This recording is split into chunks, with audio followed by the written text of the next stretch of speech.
नमस्कार, आप देख रहे हैं कैपिटल टीवी उत्तर प्रदेश और मैं हूं आपके साथ प्रिया बिस्ट। यूपी में नगर निकाय चुनाव के दूसरे चरण के चुनावी प्रचार के अंतिम दिन दलों के बीच जुबानी जंग देखने को मिली। जहां बीजेपी सपा पर लगातार आरोप लगा रही थी, तो वहीं सपा के वरिष्ठ नेता बीजेपी के आरोप पर जमकर पलटवार कर रहे थे। क्या है वार पलटवार का सिलसिला, देखिए इस रिपोर्ट में।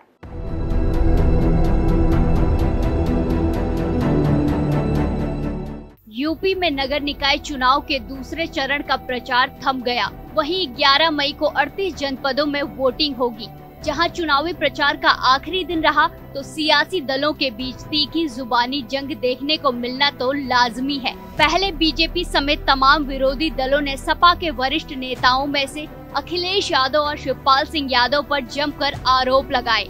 तो अब सपा पर लगे आरोपों पर पार्टी के राष्ट्रीय महासचिव शिवपाल यादव ने जवाब दिया। तो बात यूं है कि बीजेपी समेत तमाम विरोधी दलों के आरोप हैं कि समाजवादी पार्टी के अध्यक्ष अखिलेश यादव घर से बाहर नहीं निकलते। वहीं यूपी विधानसभा चुनाव में सपा के सहयोगी दल ओम प्रकाश राजभर तो खुलकर कहते हैं कि अखिलेश एसी कमरों से बाहर नहीं निकलते और न ही कार्यकर्ताओं से बात करते हैं, जिसकी वजह से आजमगढ़ उपचुनाव में सपा को हार का सामना करना पड़ा।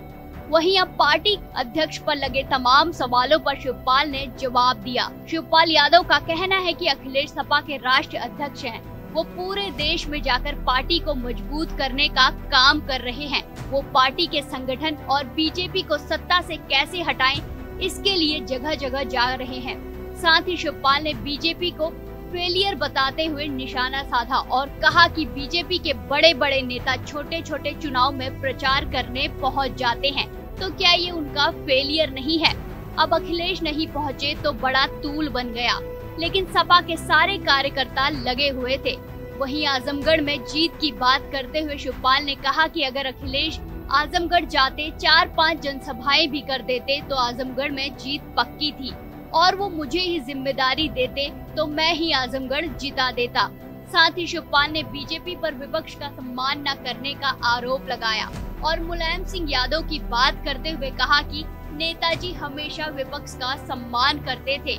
वो अपना काम छोड़कर विपक्षी दलों का काम करते थे, लेकिन बीजेपी चुन चुनकर विपक्ष के नेताओं को खत्म करने का काम कर रही है। उन्होंने विपक्ष के नेताओं का सम्मान करना क्यों नहीं सीखा?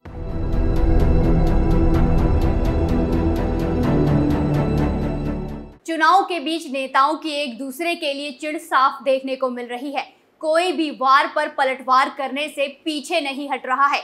कोई एसी से बाहर निकलने की बात कर रहा है, तो कोई सम्मान न करने का आरोप लगा रहा है। इन्हीं सब के बीच निकाय चुनाव का प्रचार भी थम गया है। अब ये तो जनता को तय करना है कि कौन इस चुनाव की बाजी मारने के काबिल है और कौन नहीं। इस खबर में फिलहाल इतना ही। देखते रहिए कैपिटल टीवी उत्तर प्रदेश। धन्यवाद।